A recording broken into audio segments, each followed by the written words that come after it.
பிறப்பு விகிதம் கடுமையாக சரிந்துள்ள தென்கொரியாவில் அப்பிரச்சனையை கையாள அந்நாட்டு அரசு வித்தியாசமான அணுகுமுறையில் இறங்கியுள்ளது. அதாவது திருமணம் செய்து கொள்ளும் ஜோடிகளுக்கு ரொக்க உதவிகள் வழங்கப்படுகின்றன. அதுவும் எப்படி? திருமண நிச்சயதார்த்தம் தொடங்கி திருமணம் தேனிலவு வரைக்குமான செலவுகளை அரசாங்கமே ஏற்றுக்கொள்கிறது. மக்கள் திருமணம் செய்து கொண்டு குழந்தையை பெற்றுக்கொள்ள வேண்டும் என்பது மட்டும்தான் அதன் நோக்கம். பிறப்பு விகித குறைவால் இதற்கு முன் ஊராட்சி மன்றங்கள் பிரசவ மானியங்களை அமல்படுத்தியிருந்தன.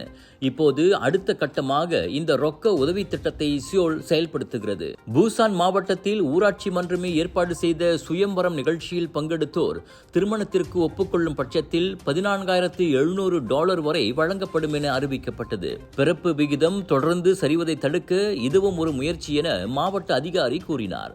உலகிலேயே மிக மோசமான பிறப்பு விகிதத்தை தென்கொரியா கொண்டுள்ளது.